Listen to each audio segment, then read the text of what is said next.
Hey guys, welcome to week 3. Okay, let's keep pushing along here, all right?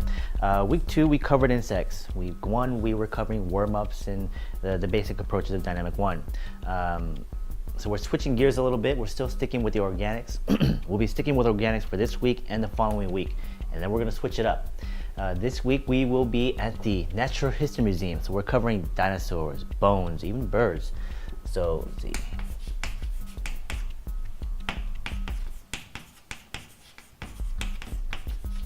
If you can find the local museum, that would be ideal. So please research a little bit on all this stuff. Hopefully you guys have kind of prepped already.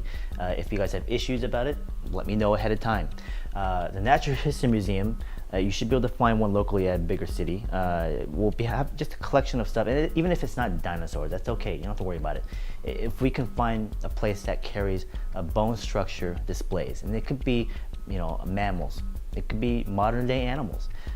Preferably, I would prefer, prehistoric creatures like dinosaurs, because they're just a lot more fun to draw. But even just modern day animals like birds and, lions and elephants, all that kind of stuff you can find, that would be great. This is the spot where we're trying to prepare you guys for the following week, because we're going to go to the zoo next week. Next week should be interesting. Well, the insects, I don't know how the connection between insects and animals really isn't too close. I wanted to lead into that from the arboretum into the insects, and then go switch up into bones of animals. That way when we get to the zoo, we'll have a better understanding of just underlying structure and anatomy. And that's what this week is more about, is just proportion study, underlying structure, okay? When we're going to the Natural History Museum or drawing skeletal structures, we're still sticking with the basic 5 forms. And the one shape that really sticks out to me will be the ellipse and even the cylinder.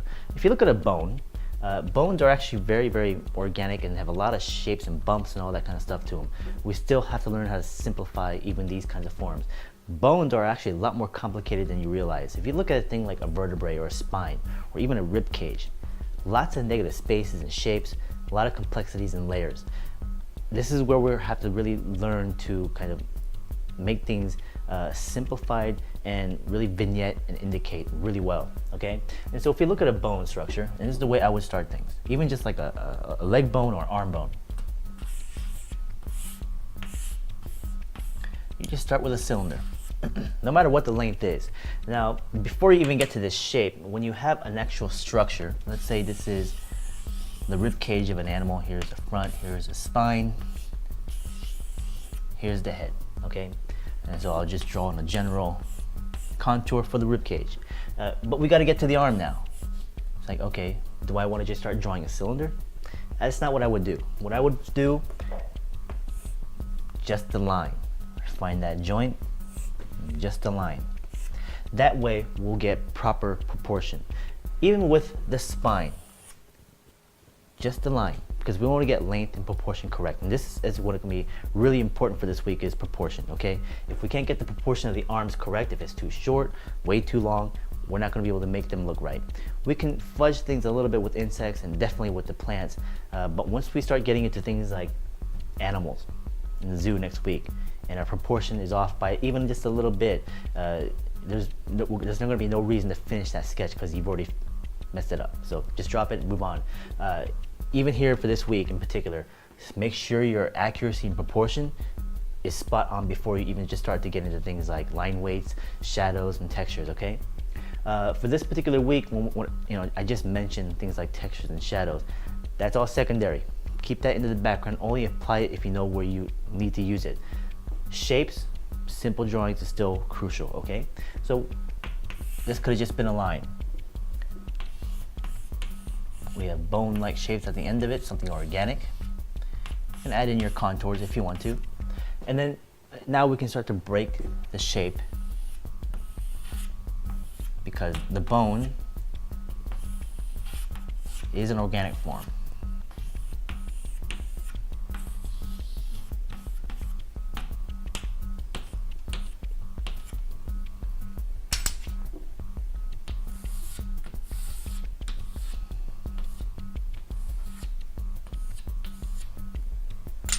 So start out with a basic line, come back over on top and draw in your cylinder-like shape, and then draw in your joints.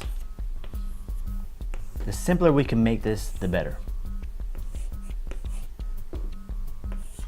Speaking of simplicity and going back to our rib cage, this is actually where a lot of people will run into problems, is the complexity of the rib cage. And if you look at an animal or any creature and its rib cage, I will start with just a basic shape like this. This is our center line of where our spine is. And so the rib cage is going in this direction. And so I'll indicate it, our ribs, just like that, with just the shape. Okay? You don't want to go in there, have your general shape, and spend the whole time trying to figure out and count out every single little rib that's on there. It's a waste of time, and you're gonna find that the accuracy of it, you're just not gonna be able to get it 100%.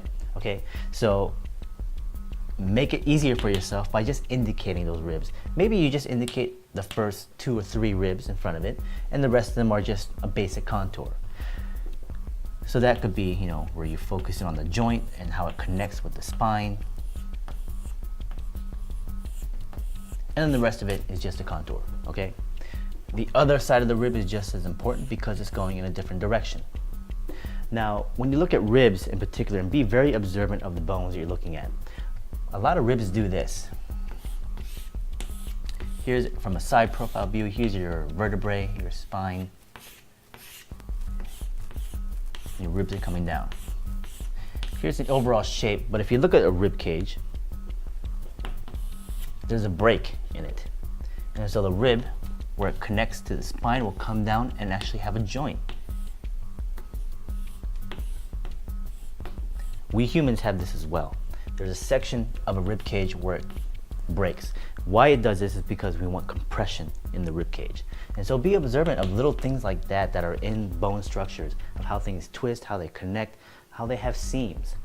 Even in skulls, you'll have a lot of different little seams and negative spaces in them. And they're very complex, so we just gotta be able to make them really simplistic. So even if we look at a dinosaur bone or skull like a Triceratops,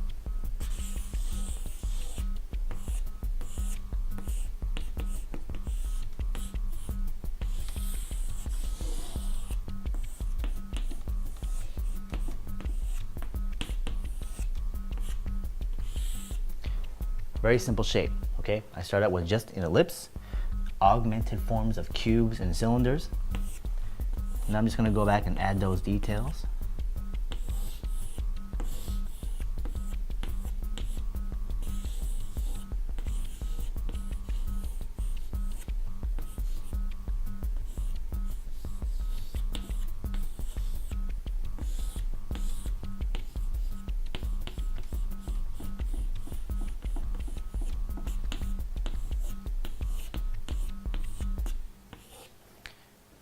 And just keep layering so forth. But I started out with just this shape. Okay? When you get on location, step far back. The closer you get, the more detail that's going to be in front of you and the more intimidated you'll be. And so take things slow, start with just basic lines, construct slowly with shape, indicate as much as you can, okay? Start with side profile views, work your way to a 3/4, and then some details. The homework for this week will be from on location, but of course we have another redesign due. And so every week we have a redesign. This week would be with bone structures and animals and creatures you want to design. And so this week and next week could actually be connected. You can design an animal with a bone structure this week and then flesh it out the following week for the zoo. Or you can just create 2 separate animals. But for this week, we're concentrating on the structures of the bones. And so whatever animal you want to design, concentrate more on what the skeletal structure is going to be like. And we'll go from there, okay? All right, thanks you guys.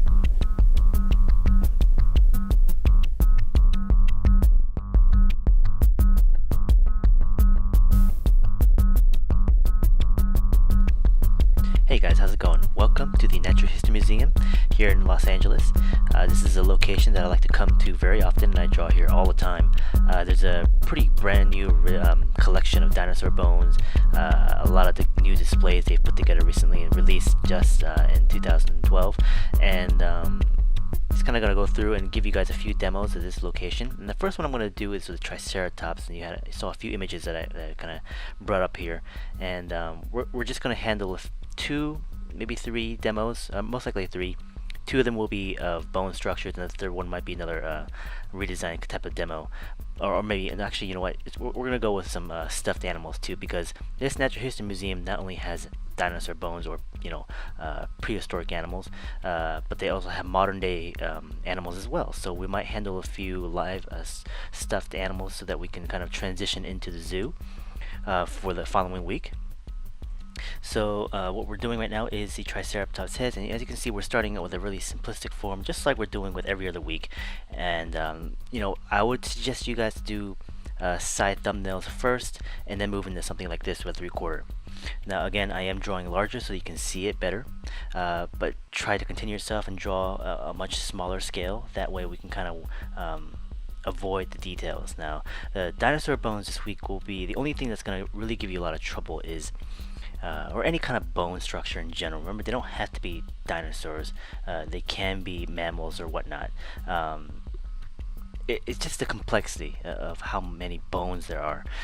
If you look at vertebrae and rib cages, we have numerous amounts of bones going in many different directions, and they can seem very chaotic at times, even though each individual section of, let's say, a vertebrae or a rib looks the same.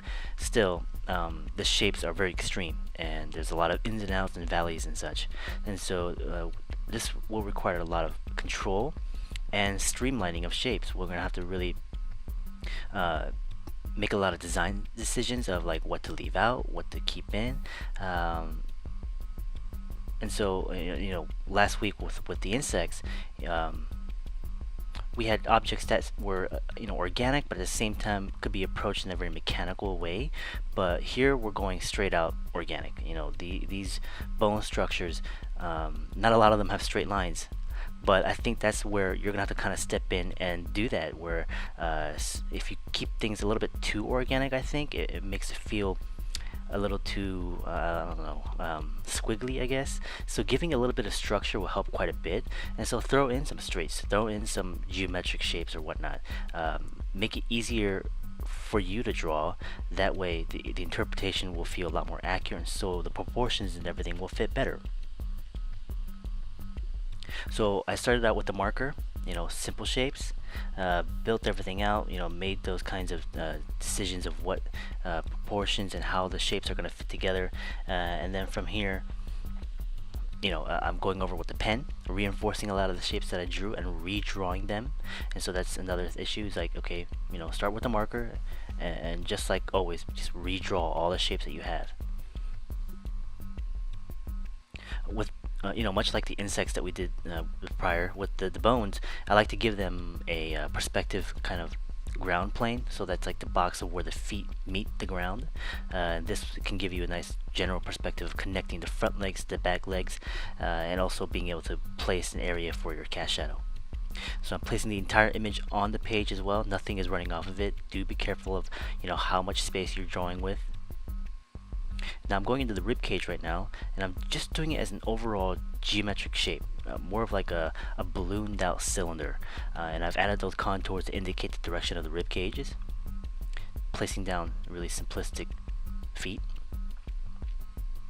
You'll see how I'll handle the ribs is that I drew this overall simple shape, and then I'm going to come back in there and maybe section out a few of the ribs, maybe in the foreground area, and then as it starts to go back in space, I'll indicate it less and less. So I'm just showing you guys a redrawing of the head, just how simple the shapes are. I'm starting out with just an ellipse for this cranial section, kind of a fan or a cone-like shape that's been cut for the back frill, and then augmented kind of beak or a square triangle for the beak, placing an ellipses for the indication of the eye and the nasal cavities. So layering process, remember, starting out basic shapes, reinforcing those shapes, add your details as you go, and we're still making those decisions of like where my focal points are going to be. I've already made those kinds of decisions. Now a good trick to kind of pull, not really a trick but more of an observation I guess, with the bones is, even though we're drawing with really simplistic shapes like this, to me the big thing about with animals, or even with the bones, and once we get into the flesh of the muscle and the skin, is the blends from the limbs to the body, to the neck to the body, to from the eye. Everything blends together with the wrinkle of a skin or the curvature of a bone. And so those kinds of blends, I want you guys to be really keen and be observant of how things are blending together. So if you look at those horns and where the eye cavity is, you see how that horn just kind of blends back into the frill. It doesn't just cut in.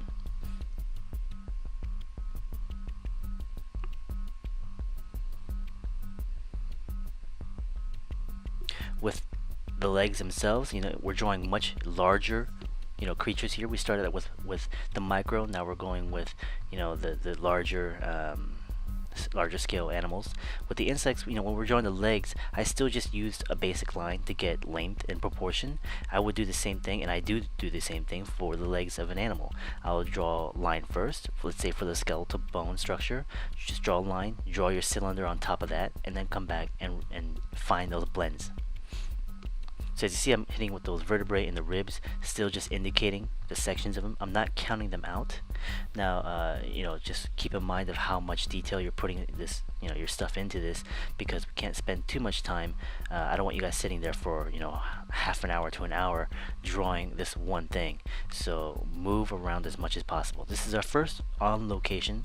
With the insects, we're, kind of in-house drawing from pieces that I own personally. And of course, for you guys, it might be a case where this might be your second outing. Your first outing might have been the insects, where you're going out to a zoo, or again, you're going to the Natural History Museum. So this might be your second visit. And if it is, hopefully, maybe if you observed a few of the structures, you're getting a little bit more familiar with them. And that's the thing.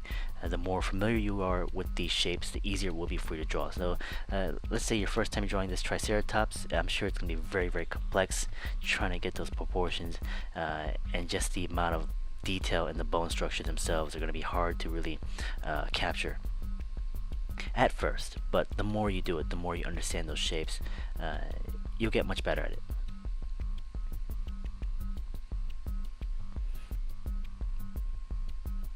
So the more I continue to layer, the more I continue to detail, those overall forms start to get pushed into the background.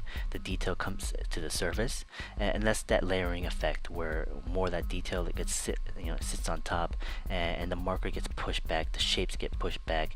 Even though they're still there, if you look for them, you'll find them, and you'll know how I constructed it. But then it's like a second or third read, where the first read will always be those darks and the details that I put on top of it.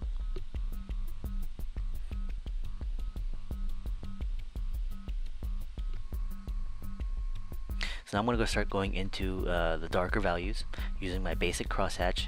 I'm not using any kind of interesting texture, more just crosshatching, because I'm going into the shadow area, not really indicating what the surface of the texture is.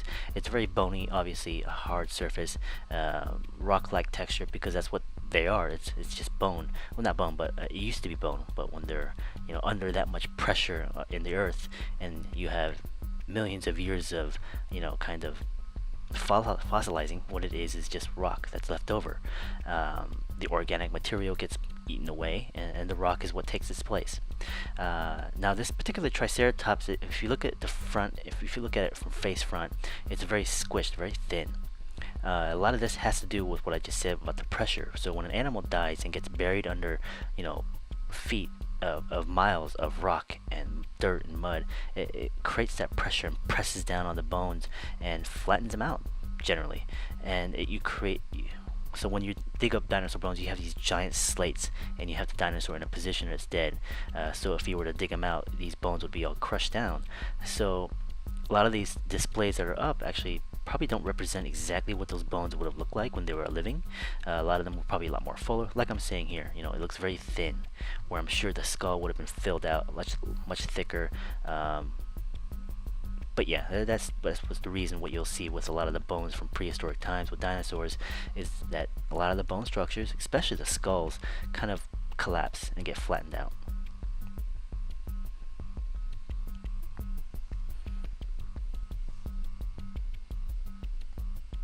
So again, working on those blends, transitions from one section to another, the cheekbone, the eye socket into the frill.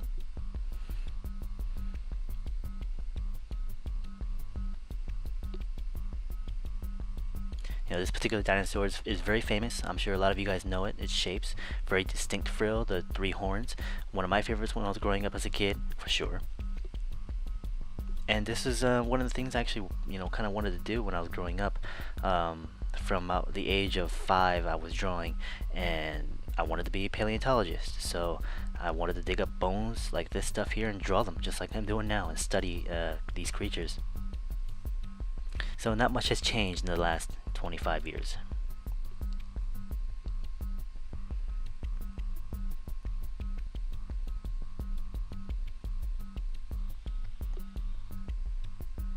So now I'm going to the other side of the ribs, darkening those back end sections, the silhouette of it, just to drop it back in value. Still putting all my concentration up in the foreground area of the head and the front ribs.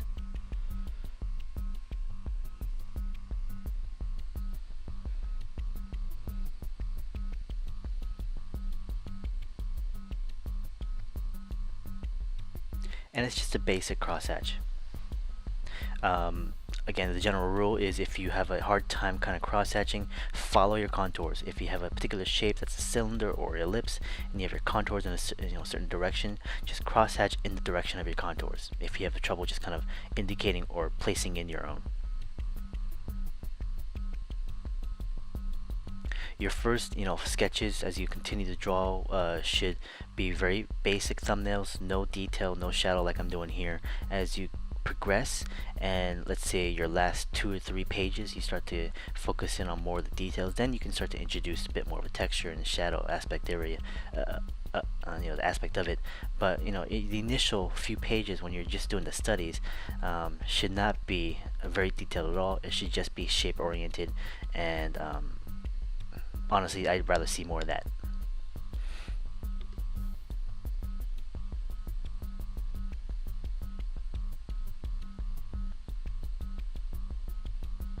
So pretty much if you watch this demo again, the very first step, that marker sketch, and then the refinement of pen on top of that, basically would be a thumbnail at a large scale, of course, what I'm drawing at. But if you were drawing at your scale, that's pretty much to the degree of detail that I would be looking for a small little thumbnail sketch. So I'm taking my marker right now, which is a little bit dry, and I suggest you guys hold on to some of your dry markers to get this kind of nice brush technique effect. Putting in a basic cast shadow with my marker. Now we're going to start to hit some of those highlights.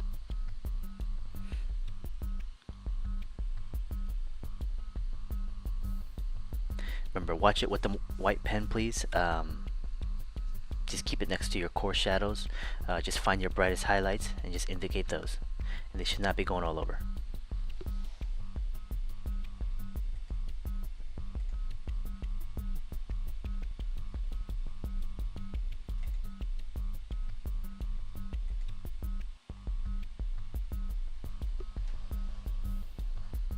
Okay, this one is almost done.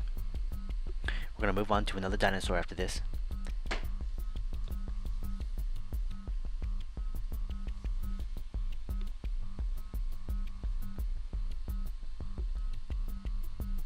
As you can see, very distinct shapes, a lot of little cracks and crevices, a lot of ins and out valleys. You can see those, a lot of transitions, but we just got to simplify all that, smooth out the surfaces, smooth out those shapes, make it easy for you to draw.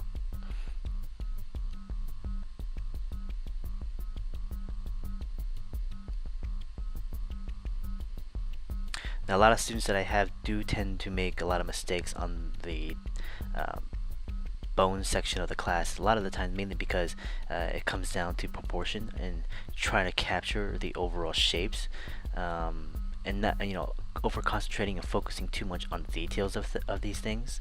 It just just as a warning, just keep an eye on how you guys are drawing. If you notice any of these signs where your proportions are going all over the place, or you're adding too much detail and not really focusing on the shapes, then just stop and just think about what you need to do, and not focus on trying to make a pretty drawing, but trying to give me the most accurate kind of proportional study, observation study that you can. The way that can help is just repetition.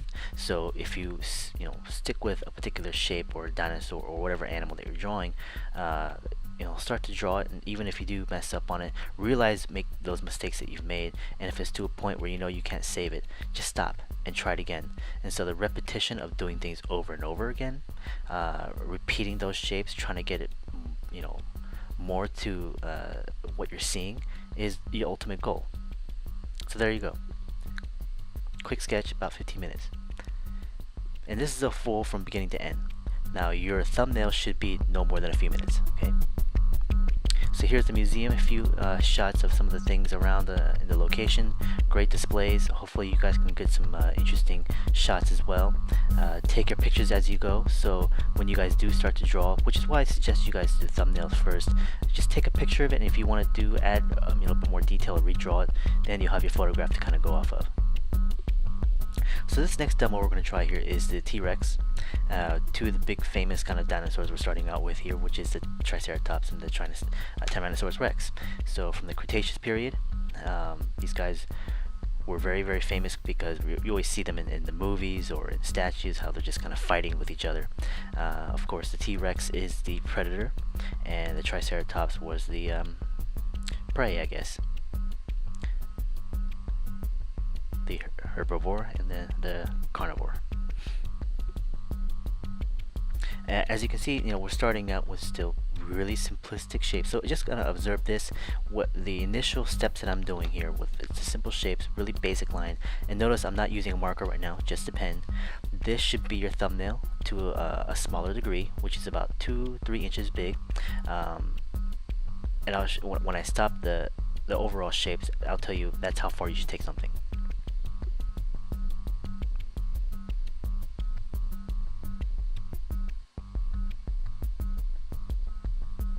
Starting from top to bottom, head, core, down to the legs. Some people can start with core shapes of the body of the rib cage, going into the head, down to the legs. That a lot of the time is preference and also just mileage and experience of like what you prefer. Going into the neck, spine, and vertebrae, indicating with cylinders and contours.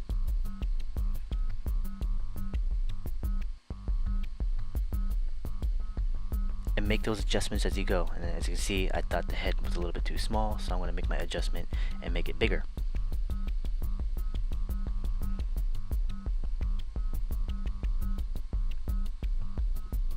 Before you even start to draw, do observe what you're drawing. Just kind of look at it for a few minutes, trying to break down in your head of like what those shapes are that you're seeing. Create a general game plan for yourself, that way you don't have to sit there and overly think it while you're drawing.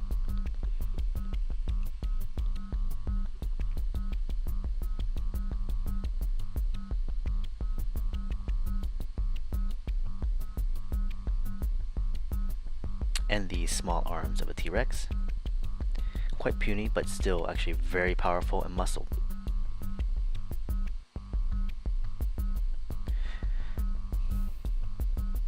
Going into slight indications of the skull, of the eye socket, and the nasal cavity, the ears.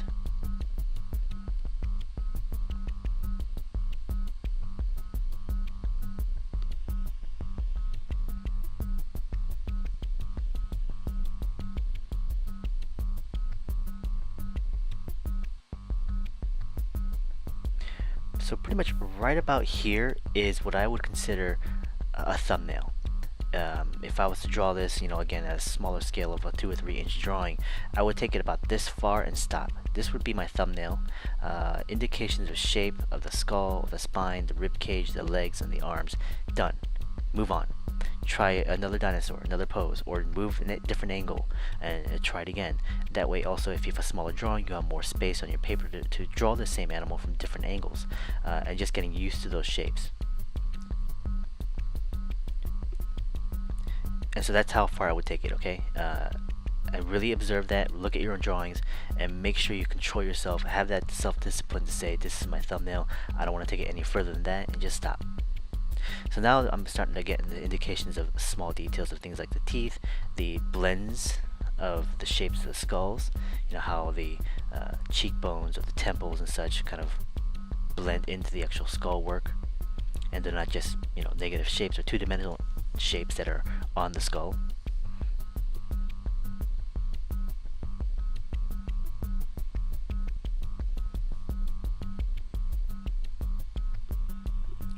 the vertebrae, the spine. As you can see, a really simple indication. I'm not counting those out. It's an indication. It's just a translation of what I'm seeing.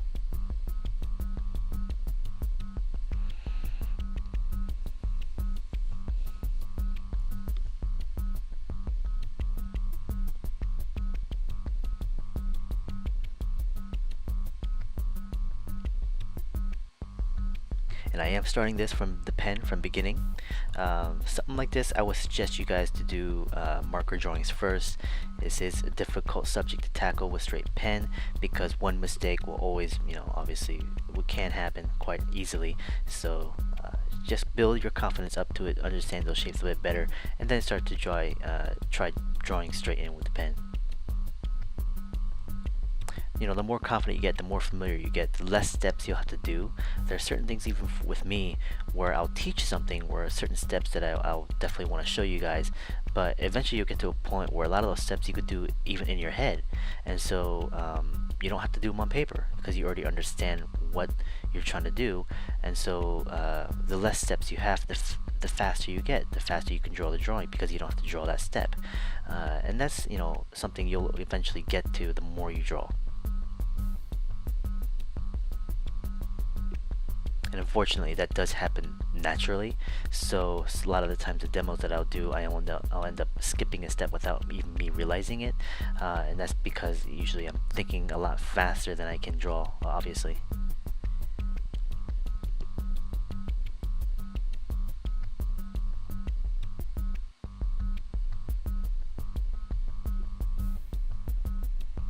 Still kind of concentrating on the head, but I'll continue to move around and go throughout the entire skeletal structure. So again, slight indications of the top of the vertebrae, slight indications of the small little ribs on the neck area. Highly complex, a lot of detail, but still, we gotta learn how to just keep things really simple. And the only way you're gonna know how to keep things simple is if you just try it and reinterpret it several times.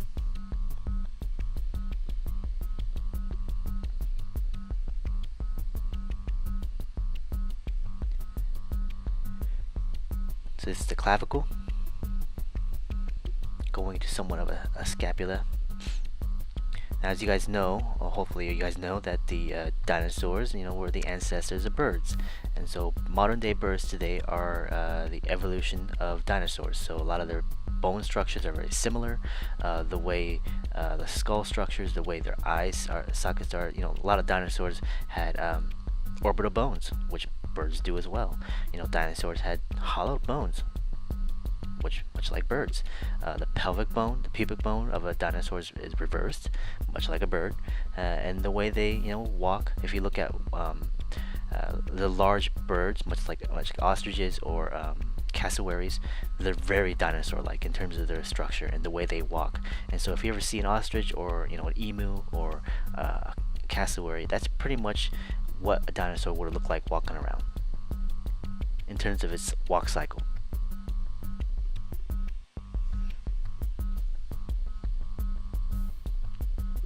Now the T-Rex had pretty poor eyesight. It couldn't see very far from studies of the eye sockets and also the brain cavity.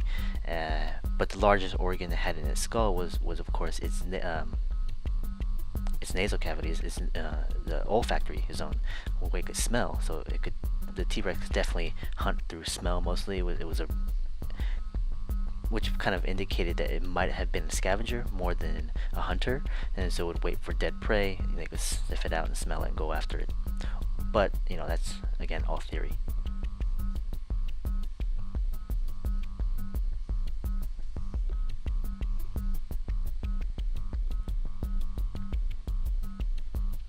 Dinosaurs too did have a lot of feathers. As we continue to research and find more examples of fossils and bones being dug up, we're starting to notice that a lot more dinosaurs were heavily feathered, actually, a lot more than we realized. I think there were a group of feathers recently found in China of a T-Rex and other predatory animals that were completely covered in feathers, small feathers.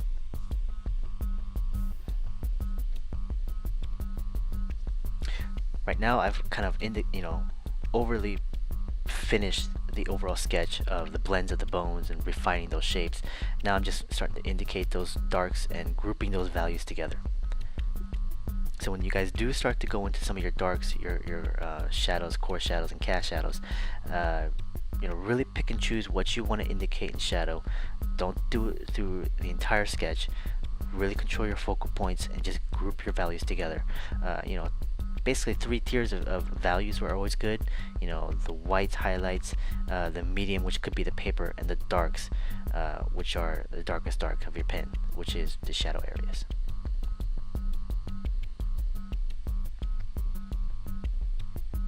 It could be 3 to 4s, and so I might use a basic crosshatch to create one value step down from the paper, and then the darkest darks would be almost completely black. And as you can see, the in parts of the nasal cavity are really black. So those are the spots I'll go and really darken. Any places there's negative shape or where no light is hitting, obviously, as your cast shadows is where a lot of my darks will go.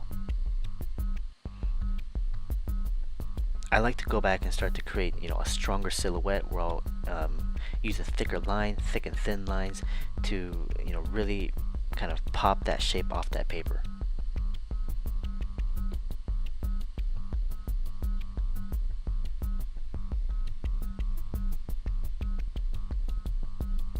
Very complex creature. This one in particular, I believe, was found in Canada. Its name starts with a T. I think it's Thomas or something else. I'm not quite sure. But this is one of the most complete skeletal structures found of a T-Rex. I believe it was almost 70% complete when they found it and dug it up. Which is a very rare thing, and hopefully you guys do understand that a lot of the prehistoric creatures that are being dug up, a lot of them just weren't complete. So earlier on in the early days of paleontology, when they were digging up bones, they didn't find all of them, so they didn't know how they were put together. And so early examples of a T-Rex, it was much more upright, a lot like Godzilla in a way, but they're starting to find out how they're being put together a lot better. So again, another example of how simple the skull can be approached. Now I'm going to take that marker again, just add another dark value. Kind of fill in those spots that I had cross-hatching in. I'm just hitting those areas pretty much, and just a few spots of where some of that core shadow could be. So like in that lower jaw, which is probably what I'll hit.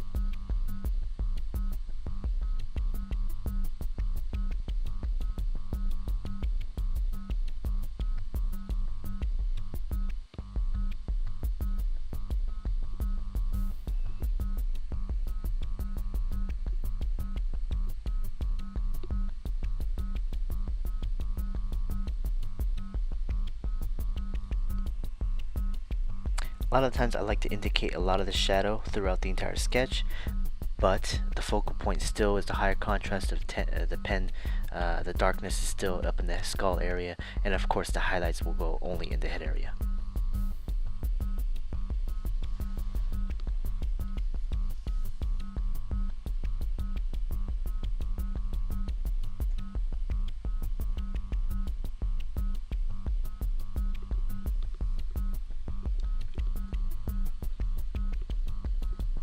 White is not a necessary tool. It's only used for highlights.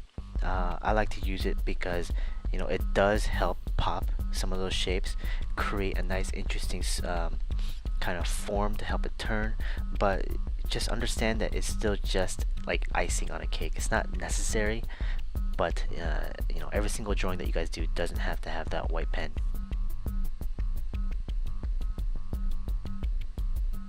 And just because I use it a lot doesn't mean you have to. I would rather you guys concentrate more on just what the shapes are and the line quality of certain things.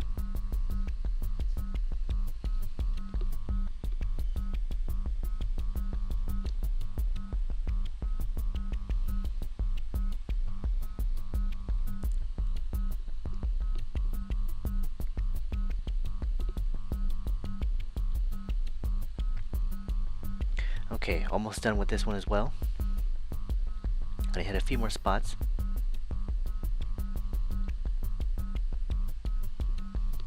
As you can see, a lot more complex in the way I drew it. just interpretation.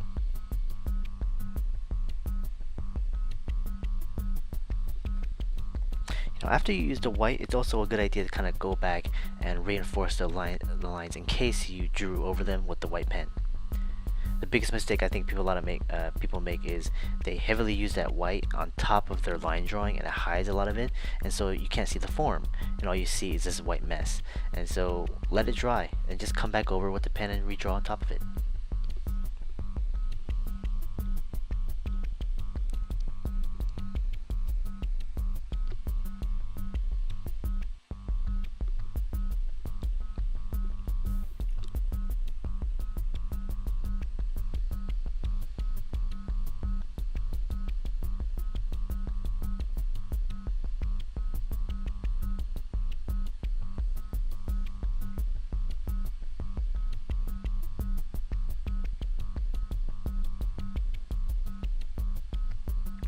Okay, there you go. This is going to be the last demo that's coming up here, and we're going to change gears a little bit, and we're going to try a different area of the museum. This is where we're going to find a lot of the mammals, modern day animals, stuffed animals, and a great way to for sure practice before going to the zoo. And this is a particular bird I'm going to draw here. This is a hawk. And I like to start with birds. I also want to start with the bird mainly because we're coming from dinosaurs, and like I said, the birds are the evolutionary product of a dinosaur. So let's draw a bird here, and this is just from a stuffed model. And as you can see, we're still starting out really simply. I'll tell you again when I would consider stopping for you guys to be a thumbnail, a simplistic study. And you can see three distinct shapes: the main core of the body, that's one; two, the shape of the head, the cranium; and three, the bottom end of the tail feathers. And so those are the three major shapes that I was seeing, and it can always be basically a hierarchy of large, middle shape, and small shape.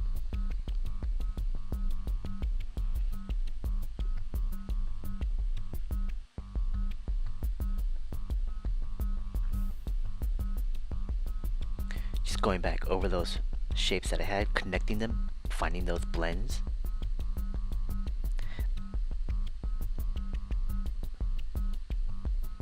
At about here, where I'm indicating some of the features on the face, is after that I would stop. This would be a thumbnail. After a few minutes, obviously if I had drawn this much smaller, I would have done it much quicker. This would have been a simple study. But from here, it's like, okay, after our study is done, we want to go into a bit more detail. Then I'll start to get into the darkness of the eye, the patterns of the body, certain parts of the feathers, finding a focal point, and really pushing those gradations.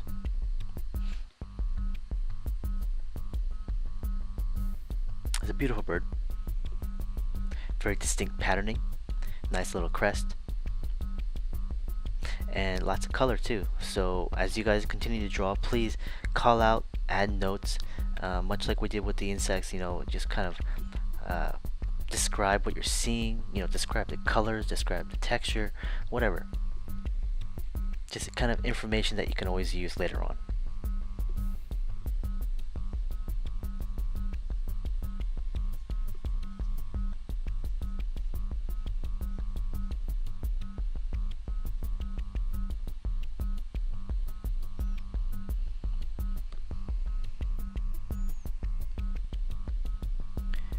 Nice gradation naturally from the feathers, goes dark to light. And we have distinct white stark feathers on the breast of the bird.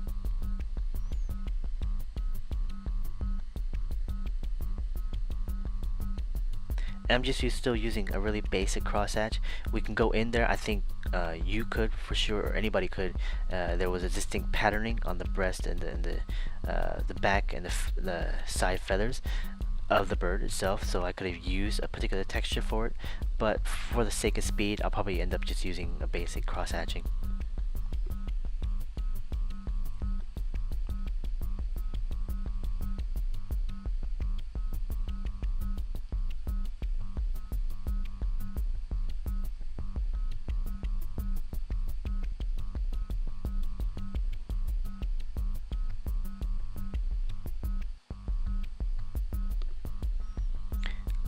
putting a lot of my detail into the head area. Now the personality of an animal comes from the eyes, and so a lot of the times, and I'll focus a lot on this for the zoo next week, but just to take note of it now, the eyes should have a lot more personality than when you guys draw it. And a lot of times people just draw a dot with a highlight on it, and that's not exactly what's happening with the eyeball. So we'll get into that a bit more.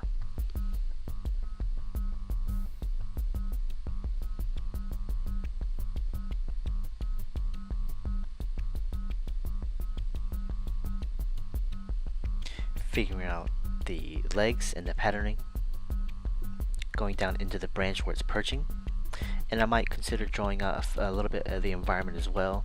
As you guys continue to draw and you start drawing the subject in front of you, expand your drawings as you get more and more confident. The subject should be maybe set in the environment, or you have other objects that are in front of it, behind it. You do a group shot of not just one animal, maybe that's a group of animals. And as we push into the mechanical side of it, definitely the inclusion of the environment will help quite a bit to give it a sense of scale and whatnot.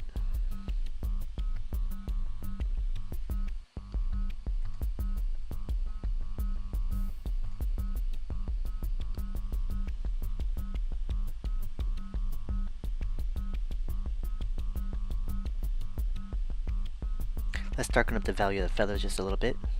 It was nice darks blacks, but I still want to gradate, even though from the middle of the chest all the way down to the back end of the feathers it's completely black, but still even then I want to show gradation and a focal point, and I'm not going to fill that entire thing just black.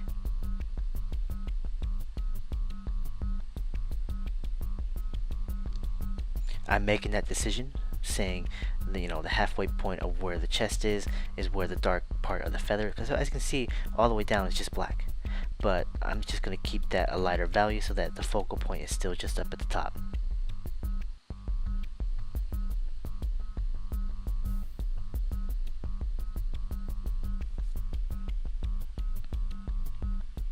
The lower ends of the tail feathers, I might not even really come back too hard on that.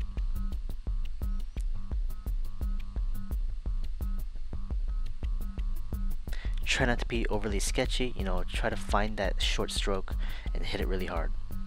Build your confidence with the line and get cleaner and cleaner lines as you go. Be patient first, don't try to force that speed. Figure it out and do it right, properly, and the more you understand how to do things properly, the faster you'll get at it, because then it'll just come out naturally. It just really has to do with the understanding of shapes and proportion, and the more you understand the shapes and proportion of something, the less you have to think about it and concern yourself over it, and so you can just draw it a lot faster. Hitting it with the white a little bit here, and also just like at the bottom half of the bird is completely black, the top half of the neck and the chest is very white, but even then I'm just going to only hit a few spots.